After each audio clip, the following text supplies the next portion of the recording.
Hey guys, so I wanted to talk about grace, I guess. So yesterday, I didn't really have the best day. You know what I mean? It happens. I used to have like bad months and bad weeks, and now I have bad moments and bad hours, but I can usually like suck it up and then go to my emergency checklist and fix my mood. Last night, not so much. Well, towards the end, yes, but there's this good like 2 hour period where I just want to rip my hair out and like stab myself in the eye with these nails. Mostly because we're arguing over food with the kids. But what did I notice? Like when I go to bed on days like that, I'm like, why was I so irritable? Why did I not have patience? What was different about today than my really good days? And one of the things I noticed was I didn't get enough sleep. I didn't drink any water, like any water. I intended to. It didn't happen. I had caffeine, 3 cups of caffeine, and that was it. Nothing else. So I was dehydrated, which bleeds into my mood, my vision, my bloating, my digestive. Like when you are dehydrated, it literally like goes into everything. My energy. So I was like, all right, tomorrow. Like when I'm laying in bed, I was like, all right, tomorrow I will have more water and I will not be irritable the way I was today. So I have to do the things. I mean, I constantly read and I constantly listen to personal development, and I'm like, all right, so what I do know what I can do to make me feel positive and happy and energetic. So what can I do tomorrow morning to reassure that's going to happen? All right. I didn't touch technology for like 3 hours, which is rare for anyone because usually I'm like texting David at crack acid on. So I was like, all right, he's just gonna have to wait. Everyone's gonna have to wait. I need to do the stuff I need to do for me and for the house, and whatever in technology is gonna have to suck it up. So I didn't touch technology. I didn't open it. And I think that's where a lot of people, especially if you're anything like me and you're like ADHD multitasker kind of person, you're like, I can do it all at the same time. But when you do that, everyone kind of gets like the short end of the stick, and it's very I noticed that I just get flustered and overwhelmed and snippy. So I was like, all right, no technology. Check. 1. I didn't do that. Like I didn't touch it. I actually plugged into the speakers in the kitchen, which you can hear throughout most of the house, an audiobook. And this audiobook I've referred to many times. It's called The Savers, or The Miracle Morning. But it's a great book, and I got back to that. And then I chugged water. Like first thing, I chugged I think it was like 16 ounces of water, and then I had magnesium. It's this calm drink that it's like a powder you put in. It has magnesium to help with stress levels. It's a natural calm. I had that. And then I had a vegetable juice. So that way I'm already getting my vegetables in. I'm already getting my water in. So by like 10 o'clock, I was already winning than I did the day before. I was already like owning the day. And then I was doing stuff that I've been putting off for an eternity, like that giant pile of laundry. I don't know why. It's like laundry and dishes. If I could avoid that at all costs, I would. Like soon enough, someone will be doing that for me, and I won't. That's like my 2 favorite things, or least favorite things to do, is dishes and laundry. So I tackled the laundry as I listened to an audiobook and drank water. So I'm already winning. I didn't open social media until around 10 or 11. That way I could be more in control.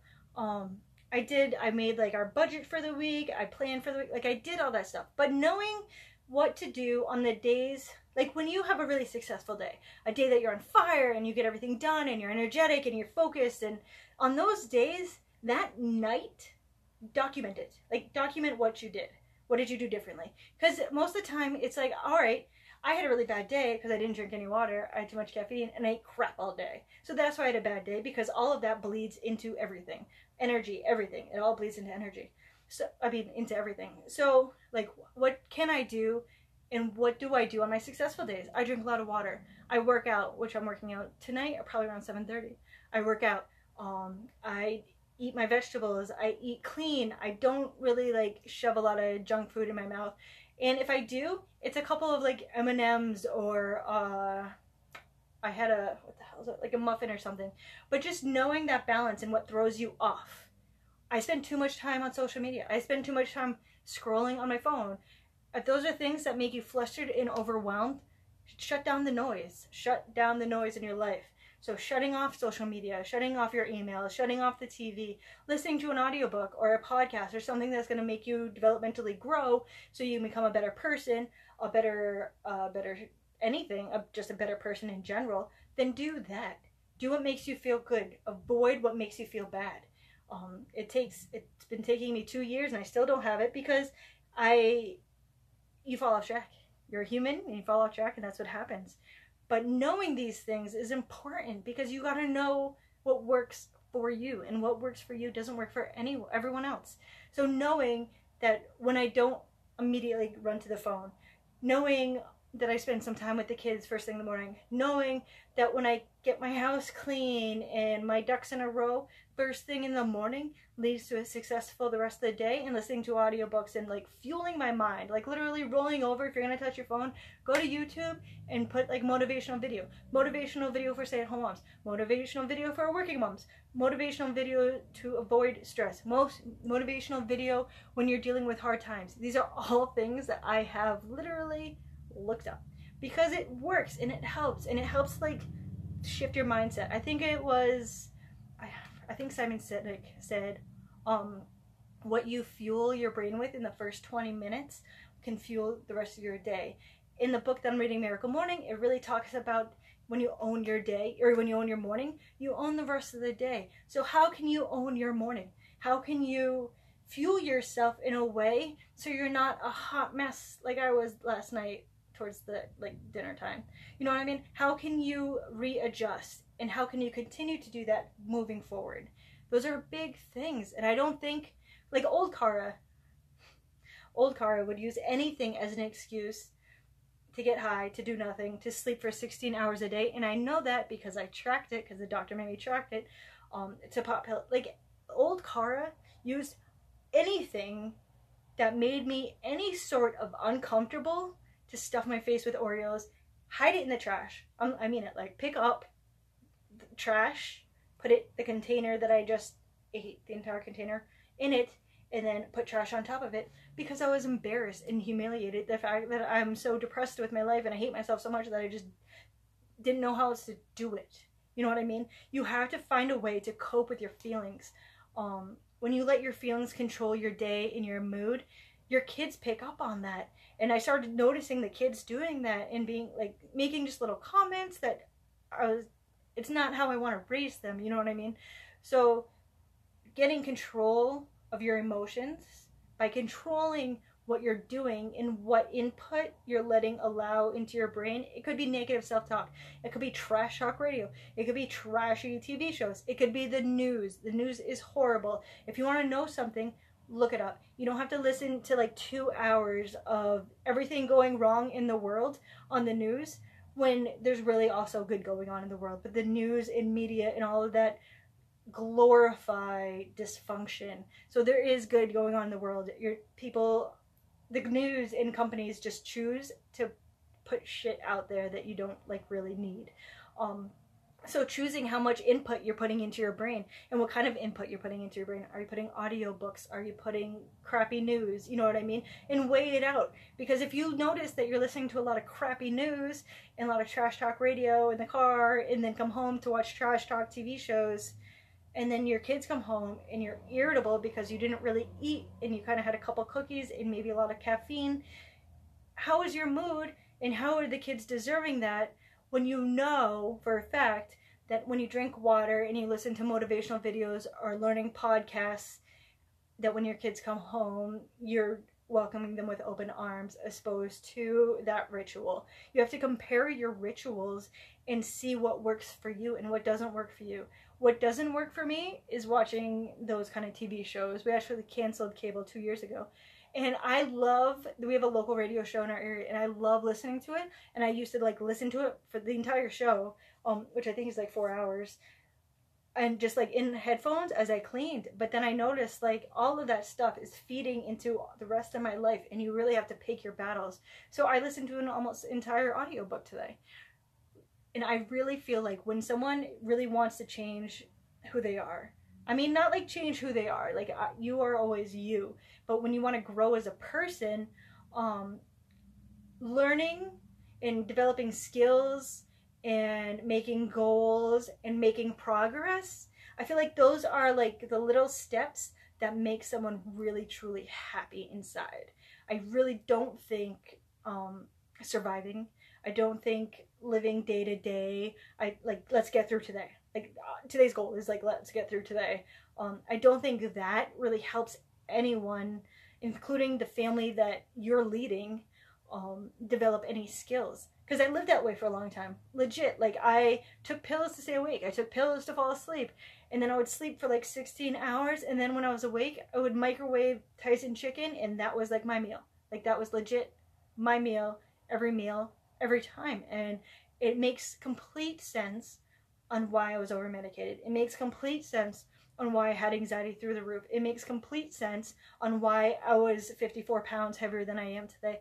Because I was surviving. I was purely surviving and living in the moment and not, I was just reacting. I wasn't, you know what I mean? I wasn't preparing. Like, we had a kind of a weird situation came up and today, and I would normally like go drink or do something when that situation came up. But today I broke out 3 books and a notebook and made a binder. So I immediately stepped and took action steps to do that. So we know how to respond to the situation again. And I'm not saying that to like pop my collar. I'm saying that because 7 years ago, I was just getting high and I was on an air mattress in an apartment with no heat and water. So you can grow and you can develop and you don't have to stay where you're at ever.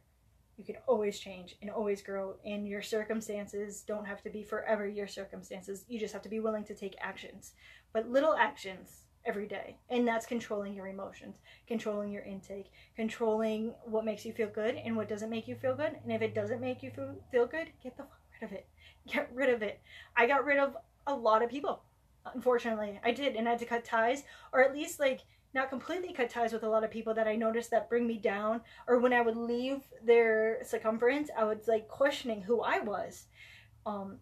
I still love them, and we still have relationships, but I definitely keep them at arm's length because I don't want to be around anyone that makes me question who I am. I want to be around people that build me up, if that makes sense. So I hope this is making sense. I get that I'm like rambling, but the point is, yesterday I had a bad day and I evaluated it. I didn't sit in it last night. I evaluated it and noticed what I did wrong. So today I woke up with a new clean slate and decided that didn't work for me yesterday, so I'm going to do A, B, C, and D to make today successful. All right. And like when it comes to mom guilt, I heard this, I did a training today when I was cleaning, and I heard this phrase, a child would rather be with a present parent for an hour or 2 than with a non-present parent for 8 hours. And I am frequently that non-present parent. I am, because I am in charge of a lot. I'm in charge of a business. I'm in charge of all ABA care and all doctor's appointments and all the stuff that goes about making them and continuing to get them in the reevaluations. I'm in charge of all that. And then I'm in charge of the house stuff and then ferrets. And, you know what I mean? Like, I'm in charge. So those moments, I can't be completely present with my kids. But you know what I can do? When David gets home from work today, I will spend 2 hours 100% present with all 3 of them, showing them, all 3 of them, how important they are. And we're bringing the ferrets with us. But it's those 2 hours that count. Because that's the 2 hours that matter. You know what I mean? So I'd rather be, or a kid would rather, I hear footsteps, so I'm getting distracted. A kid rather be with a parent who is present for an hour or 2 than a parent who's not present for 8 hours. So I'm like, knowing this, spending those 2 hours is what the plan is. It doesn't always work. Life happens. But the thing is assessing yourself. Like if you are a parent to yourself, assessing yourself. What didn't work and what does work? And then slowly moving the things that do work and that don't work out but do work over, keeping them on your list, and then adding things like water and personal development and motivational videos and all that stuff. I would not be this confident on camera if I didn't do this personal development for 2 years. I would not be open with my life's bullshit if I did not do personal development. Because the thing is, from my mess of a life, I can share it with you and help you grow. If I can hit one person today and being like, oh yeah, I do listen to a lot of trash talk TV that makes me feel overwhelmed, and then I snap at my kids, and tomorrow I'm going to listen to half that time, then I'm doing my job. I'm legit doing my job. I just know that if I can take my mess and the things that I'm failing at and turn it around, figure out a solution, turn around and give it to you, and you can take something of that, of value, and run with it, then I am doing what I'm supposed to be doing. It's part of my calling. But I just want you to know that laying down in bed at night and not being like so burnt out that you fall asleep before you like even hit the pillow, but laying down at night and assessing how your day went and getting rid of the shit that didn't work and adding shit that you know that does work will change your life. It's just those little things, okay? Just those little things over time. It's been like 2.5 years. And in 14 days, I'll be traveling to meet my team, and I can't freaking wait, because every time I'm around them, those are the people that fire me up inside. Those are the people that get me like light a fire under my ass, and we get it because we're on the same mission together to help people realize that you can do something. You can. You don't have to sit. I lived as it is what it is. This is my life. It's a roller coaster. Come join the ride for the longest time, and that's bullshit. You don't have to live like that, and you can have control of your life. You can have control of your emotions. You can have control of your food intake. You can have control over everything that you need to have control over to be the best person that you can be. I hear my kid knocking on the door. I locked them out so they wouldn't interrupt because they're nuts. You guys are awesome. I'll talk to you later.